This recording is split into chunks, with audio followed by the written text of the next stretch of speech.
강원도의 작은 마을, 백암리에 사는 20대 청년 최지호는 호기심 많고 모험을 사랑하는 젊은이였다. 그는 마을 어른들이 들려주는 백암산의 전설에 매혹되어 있었다. 그들은 초승달 밤에 백암산에 오르면 안 된다고 경고했다. 그 산에는 귀신 마을로 가는 길이 있어 한번 들어가면 절대 돌아올 수 없어. 하지만 지우는 그런 이야기를 터무니없다고 여겼다. 그는 친구들과 내기를 했다. 내가 그 길을 찾아 무사히 돌아올게. 귀신 마을, 그건 그냥 미신이야. 지우는 자신만만하게 웃으며 배낭을 챙겼다. 손전등, 나이프, 그리고 어머니가 준 작은 부적을 넣었다. 이거면 충분해. 그는 중얼거렸다. 초승달이 떠오른 밤, 지우는 백암산으로 향했다. 산길은 어두웠고 바람은 차갑게 그의 목덜미를 스쳤다. 새소리와 벌레소리가 갑자기 멈췄다. 산 전체가 숨을 죽인 듯 고요했다. 지우는 손전등을 켜고 길을 따라 올라갔다. 그러다 안개 속에서 좁고 구불구불한 오솔길이 나타났다. 그는 이 길을 본 적이 없었다. 백암산을 수십 번 오른 그였지만 이 길은 처음이었다. 길 양쪽엔 뒤틀린 나무들이 늘어서 있었고 가지들은 하늘을 가리고 있었다. 지훈의 심장은 쿵쿵 뛰었지만 호기심이 두려움을 이겼다. 이게 그 전설의 길인가? 그는 발을 내디뎠다. 길을 따라 걷던 지훈은 점점 이상한 기운을 느꼈다. 손전등이 깜빡거렸다. 새로 넣은 배터리였는데도 불구하고였다. 바람 속에서 누군가 그의 이름을 부르는 듯한 소리가 들렸다. 지훈아, 지훈아, 낮고 음산한 목소리였다. 그는 멈춰서서 주위를 둘러봤지만 아무도 없었다. 바람 소리겠지. 그는 스스로를 다독이며 걸었다. 멀리서 희미한 불빛이 보였다. 안개 속에서 깜빡이는 붉은 불빛, 마치 누군가 그를 부르는 것 같았다. 지우는 불빛을 향해 다가갔다. 그리고 그는 보았다. 안개 속에 숨겨진 마을을. 오래된 한옥들이 늘어서 있고 창문마다 붉은 불빛이 새어나오고 있었다. 하지만 마을은 너무 조용했다.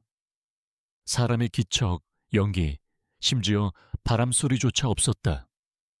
지훈의 등골이 서늘해졌다. 여기가 귀신 마을인가? 지훈은 마을 입구에 멈춰 섰다. 심장이 쿵쿵 뛰었지만 그는 물러설 수 없었다.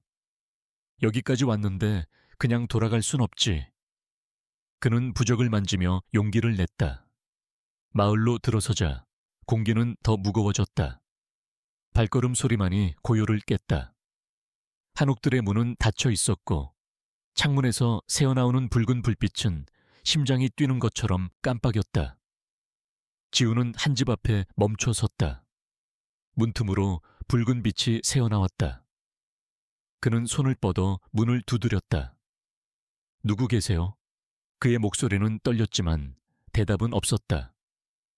대신 문이 스르륵 저절로 열렸다. 집 안은 어두웠고 공기는 퀴퀴한 곰팡이 냄새로 가득했다. 지우는 손전등을 비췄지만 빛은 멀리 가지 못하고 허공에서 흩어졌다. 방 한가운데 낡은 탁자 위에 놓인 오래된 거울이 눈에 띄었다. 거울은 먼지로 덮여 있었지만 이상하게도 지훈의 얼굴을 선명하게 비추었다.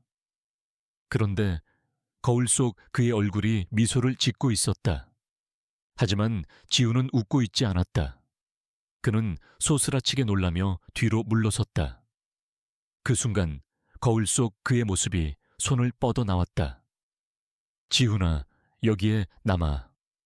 낮은 목소리가 방 안을 울렸다. 지훈은 비명을 지르며 집 밖으로 뛰쳐나왔다.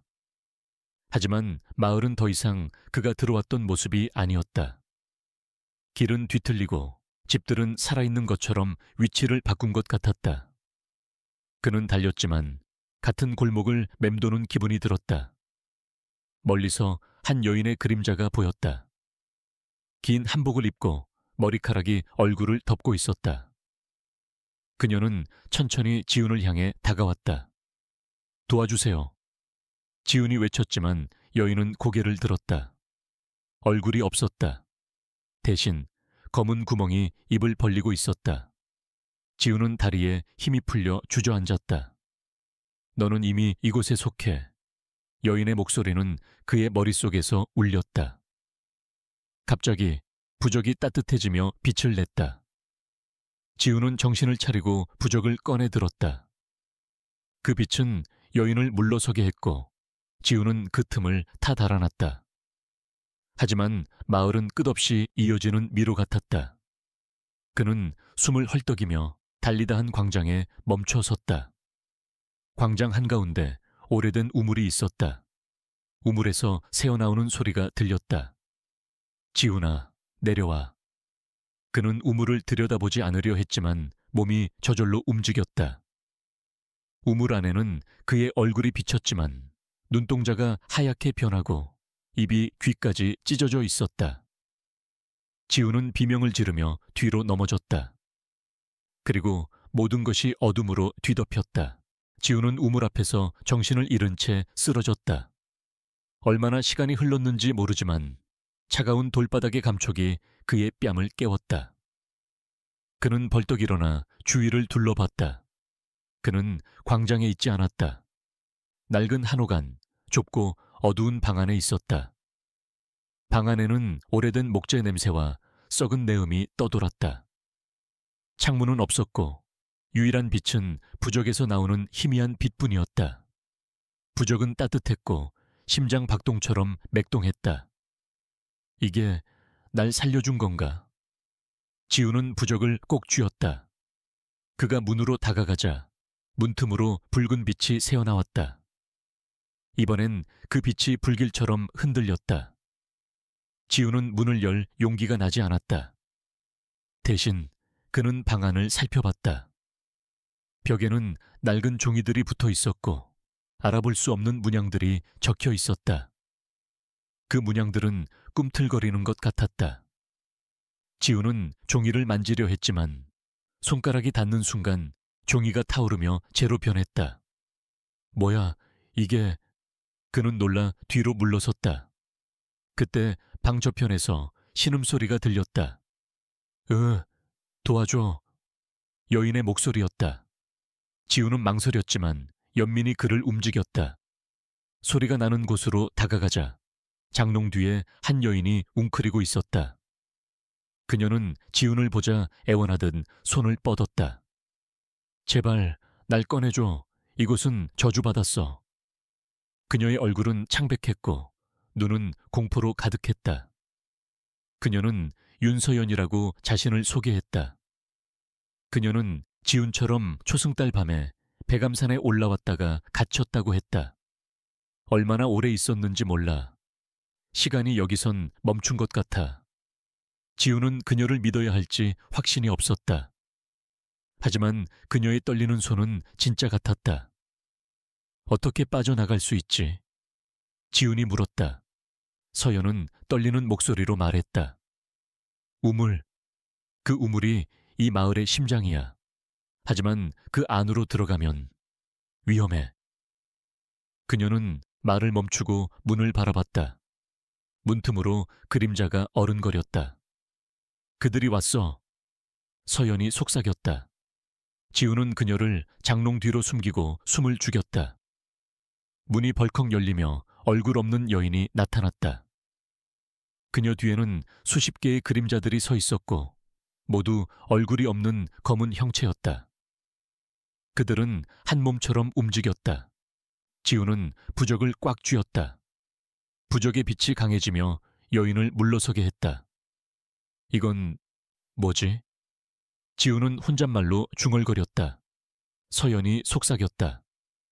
그 부적, 이 마을의 저주를 막을 수 있는 유일한 물건이야. 하지만 그 힘은 오래가지 않아. 지훈과 서연은 방을 빠져나가 문으로 달렸다. 하지만 문 너머는 또 다른 미로 같은 골목이었다.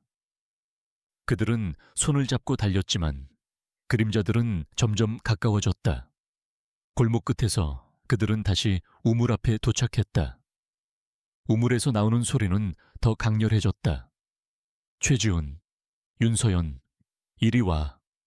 지훈은 우물을 바라봤고 이번엔 서연의 얼굴이 비쳤다.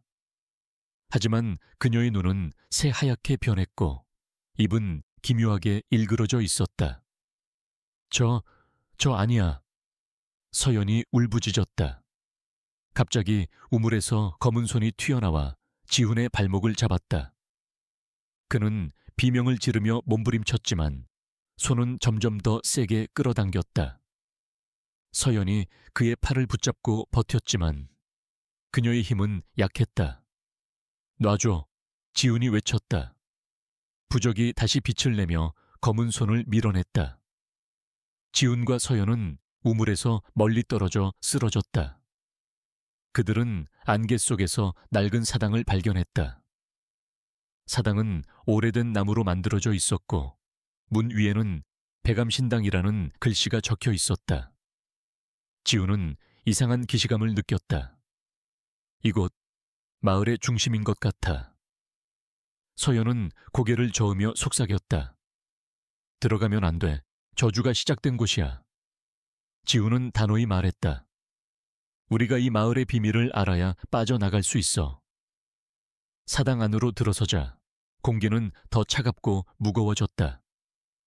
중앙에는 제단이 있었고 깨진 도자기 그릇과 말라붙은 붉은 흔적이 남아 있었다. 제단 뒤에는 족자가 걸려 있었고 그 안의 여인은 서연과 닮아 있었다. 이건 뭐야? 지훈이 놀라 물었다. 서연은 비명을 지르며 주저앉았다. 그건 나야. 하지만 내가 아니야. 사당 안에서 낮은 웃음소리가 울렸다. 히히, 드디어 왔구나. 목소리는 벽 속에서 나왔다. 지훈은 손전등을 비췄지만 아무도 없었다. 제단 위의 도자기 그릇이 흔들리며 검은 액체가 흘러나왔다. 액체는 지훈과 서연을 향해 기어왔다. 지훈은 서연을 끌어안고 뒤로 물러섰지만 사당의 문은 쾅 닫혔다. 부적이 빛을 내며 액체를 막았다. 액체는 비명을 지르며 증발했다. 하지만 부적의 빛은 점점 약해졌다. 이 부적, 더 이상 버티지 못할 거야. 지훈이 중얼거렸다. 서연은 떨리는 목소리로 말했다. 이 사당은 백암마을의 저주를 봉인한 곳이야. 100년 전 이 마을 사람들은 금지된 의식을 했어. 산신령을 달래기 위해 사람을 제물로 바쳤지. 그 이후로 이 마을은 저주받았어. 지훈과 서연은 사당의 문을 부수고 우물을 향해 달렸다. 안개는 더 짙어졌고 공기는 숨막힐 정도로 차가웠다. 우물의 돌테두리는 이끼로 덮여 있었고 문양들이 새겨져 있었다. 지훈은 문양이 사당에서 본 것과 같다는 걸 깨달았다. 이 문양, 사당에 있던 거랑 똑같아. 그는 문양을 만졌다. 우물에서 검은 연기가 솟아오르며 그의 손을 감쌌다. 손바닥에 검은 문양이 새겨졌다. 이게 뭐야? 그는 놀라 외쳤다. 서연은 지훈의 손을 보며 말했다. 그건 저주의 표식이야. 100년 전 재물들에게 새긴 거야. 그녀는 소매를 걷어 올렸고 그녀의 팔에도 똑같은 문양이 있었다. 지훈은 충격을 받았다. 서연 씨, 당신도 이 마을에 갇힌 게 우연이 아니었어? 서연은 고개를 끄덕였다. 나 이 마을의 후손이야. 내 조상이 이 저주를 만든 사람들이었어. 얼굴 없는 그림자들이 안개 속에서 나타났다. 그들은 빠르게 움직였고 손에 든 무기들은 붉은 빛으로 빛났다. 지훈은 부적을 들었지만 빛은 깜빡거릴 뿐이었다. 서연이 외쳤다. 지훈 씨, 우물 안으로 들어가야 해. 저주를 푸는 열쇠는 거기 있어. 하지만 그녀의 눈에는 두려움이 가득했다. 우물에서 수십 개의 검은 손이 튀어나왔다. 지훈은 몸부림쳤지만 서연이 결심한 듯 우물로 달려갔다. 내가 들어갈게. 이 저주는 내 조상 때문에 시작된 거야. 그녀는 우물 안으로 몸을 던졌다. 우물에서 검은 소용돌이가 일어났고 지우는 균형을 잃고 쓰러졌다. 부적은 부서졌다. 서연의 비명이 들렸다. 지훈 씨, 도와줘. 지훈은 우물로 달려가 안을 들여다봤다. 서연은 소용돌이에 휘말려 깊이 빨려 들어가고 있었다. 그는 주저하지 않고 우물 안으로 뛰어들었다. 어둠에 휩싸이는 순간 차가운 기운이 온몸을 짓눌렀다. 너는 우리 거야. 수백 개의 목소리가 속삭였다. 하지만 지우는 서연의 손을 잡으려 손을 뻗었다. 그들의 손이 닿는 순간 강렬한 빛이 터져 나왔다. 빛이 지훈과 서연을 감싸며 소용돌이를 밀어냈다. 지훈은 눈을 뜨자 동굴 같은 공간에 있는 자신을 발견했다. 벽에는 기묘한 문양들이 새겨져 있었고 천장에서는 초승달 빛이 새어 들어왔다. 그 빛은 거대한 석상으로 모여들었다. 석상은 산신령을 닮았지만 얼굴은 일그러져 있었고 눈은 붉은 보석으로 빛났다. 서연은 의식을 잃은 채 쓰러져 있었다. 서연 씨, 깨어나요. 지훈이 외쳤다. 서연은 천천히 눈을 떴다. 여기가 우물 아래야. 저주의 근원이 여기 있어. 동굴 안에는 제단이 있었고 낡은 가죽책이 놓여 있었다. 책 표지에는 그들의 팔에 새겨진 문양과 같은 기호가 있었다. 지우는 책을 열었다. 백암마을의 저주, 산신령의 분노, 피로 맺은 계약. 책은 100년 전 마을 사람들이 금지된 의식을 했다고 기록했다. 그들은 젊은 여인을 제물로 바쳤고 산신령은 배신당했다고 느껴 마을을 저주했다. 지우는 서연을 바라보며 물었다. 당신 조상이 이 의식에 참여했었다고 했죠. 서연은 고개를 끄덕였다. 그래서 내가 이곳에 끌려온 거야. 동굴 안에서 웃음소리가 울렸다. 히히, 너희는 너무 늦었어. 석상에서 목소리가 나왔다. 붉은 눈이 밝게 빛났고 문양들이 꿈틀거렸다. 지우는 책을 꽉 쥐며 외쳤다. 이 책에 저주를 푸는 방법이 있을 거야. 하지만 글씨는 흐려지며 사라졌다. 책에서 검은 연기가 피어올라 사람의 형체로 변했다. 얼굴 없는 여인이었지만 반투명했고 손에는 칼이 들려 있었다. 너희는 내 피를 더럽혔어. 지우는 서연을 보호하며 뒤로 물러섰다. 서연은 떨리는 목소리로 말했다. 저주를 풀려면 산신령에게 사죄해야 해. 하지만 그건 피를 바쳐야 한다는 뜻이야. 동굴은 무너질 듯 흔들렸다. 검은 손들이 벽에서 튀어나왔다. 지우는 외쳤다. 이제 어쩌지? 부적은 부서졌어. 서연은 책을 가리켰다. 저주를 푸는 방법이 거기에 있을 거야. 지우는 책을 펼쳤지만 페이지들은 찢어져 있었다. 마지막 페이지에 한 문장이 있었다. 저주는 피로 시작되었고 피로 끝난다. 하지만 진심이 피를 대신할 수 있다. 지우는 혼란스러웠다. 피를 대신한다니. 서연은 석상 앞에 무릎을 꿇었다. 산신령이시여, 제 조상의 잘못을 용서해 주세요. 그녀의 눈에서 눈물이 흘렀다. 석상에서 붉은 빛이 터져 나왔고 서연의 몸이 허공으로 떠올랐다. 지우는 그녀를 붙잡으려 했지만 보이지 않는 힘이 그를 밀어냈다. 서연 씨, 그는 비명을 질렀다. 서연은 고통스러운 표정으로 속삭였다. 지훈 씨, 이건 내 운명이야. 동굴 벽에서 얼굴 없는 여인이 나타났다. 그녀의 얼굴이 서서히 드러났고 서연과 똑같았다. 내가 100년 전 희생당했어. 너희 조상은 약속을 지키지 않았지. 지훈은 외쳤다. 왜 서연 씨를 괴롭히는 거야? 여인은 차갑게 웃었다. 저주는 피로만 풀 수 있어. 지훈은 책을 다시 보았다. 새로운 문장이 나타났다. 진심은 희생이 아니라 용기로 증명된다. 그는 외쳤다. 서연 씨, 당신이 희생할 필요 없어. 우리가 함께 싸우는 거야. 그는 석상을 향해 달렸다. 산신령이여, 우리의 용기를 봐줘. 석상의 눈이 깜빡였고 여인은 비명을 지르며 물러섰다. 하지만 동굴 바닥이 갈라지며 검은 연기가 솟아올랐다. 연기 속에서 거대한 짐승의 형체가 나타났다. 그 눈은 석상과 같은 붉은 빛을 띠었다. 동굴은 혼란 속에 빠졌다. 짐승은 호랑이를 닮았지만 털은 검은 안개였고 이빨은 칼처럼 반짝였다. 지우는 서연을 제단 뒤로 숨기며 외쳤다. 서연 씨, 절대 떨어지지 마요. 짐승의 포효는 동굴을 뒤흔들었다. 서연은 속삭였다. 저건 산신령의 분노가 아니야. 저주가 만든 환영이야. 지우는 이를 악물었다. 그럼 우리가 두려움을 이겨야 한다는 거지. 그는 책의 문장을 떠올렸다. 진심은 용기로 증명된다. 짐승이 돌진했다. 지우는 서연을 보호하며 제단 위로 뛰어올랐다. 짐승의 앞발이 제단을 스쳤다. 서연은 환영을 보았다. 100년 전 제물로 바쳐진 여인이 저주를 퍼붓는 모습이었다. 너희는 벗어날 수 없다. 서연은 외쳤다.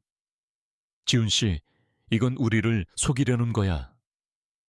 지훈은 책을 찢어 석상에 던졌다. 산신령이여, 우리의 용기를 봐줘. 짐승은 연기로 변하며 사라졌다.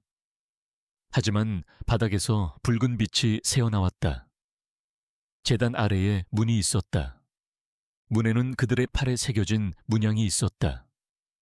이 문, 저주의 마지막 비밀이야. 서연은 속삭였다. 우리의 용기를 시험하는 거야. 문에서 붉은 빛이 터져 나왔고 그들은 빛 속으로 빨려 들어갔다. 빛이 그들을 감싸자 그들은 백암마을의 광장에 서 있었다. 100년 전의 마을이었다. 한옥들은 새 것 같았고 공기에는 장작 냄새가 가득했다. 광장 한가운데 제단에 묶인 여인이 있었다. 그녀는 서연과 똑같은 얼굴이었다. 마을 사람들이 외쳤다. 산신령이시여, 이 제물로 번영을 지켜주소서. 여인은 몸부림쳤다. 지우는 소름이 끼쳤다. 서연 씨, 저 여인이 당신 조상과 관련이 있지? 서연은 눈물을 글썽이며 말했다. 그녀는 내 증조할머니의 언니, 마지막 제물이었어. 여인이 그들을 바라보며 외쳤다. 너희는 이 저주를 끝낼 자격이 있나? 마을 사람들은 검은 그림자로 변하며 그들을 향해 다가왔다. 서연은 속삭였다. 지훈 씨, 이건 마지막 시험이야. 그녀의 분노를 달래야 해. 유령이 나타났다. 그녀는 서연과 같은 얼굴이었지만 눈은 붉게 타올랐다. 너희의 진심을 증명해라. 지우는 외쳤다. 우린 당신의 고통을 이해해. 유령이 칼을 휘둘렀고 지훈의 어깨를 스쳤다.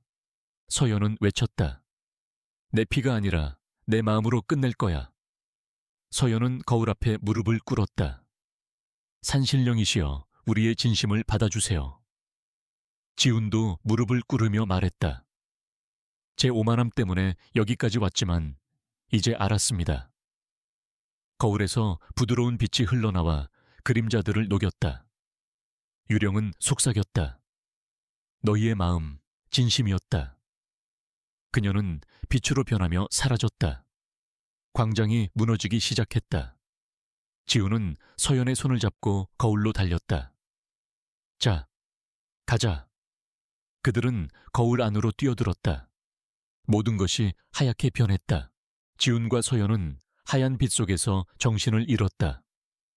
눈을 떴을 때 그들은 백암산 숲속에 쓰러져 있었다.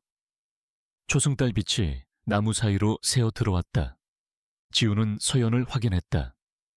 서연 씨, 괜찮아요. 서연은 고개를 끄덕였다. 지훈 씨, 우리가 정말 벗어난 걸까? 그들의 팔에 새겨진 문양은 사라져 있었다. 바람 속에서 속삭임이 들렸다.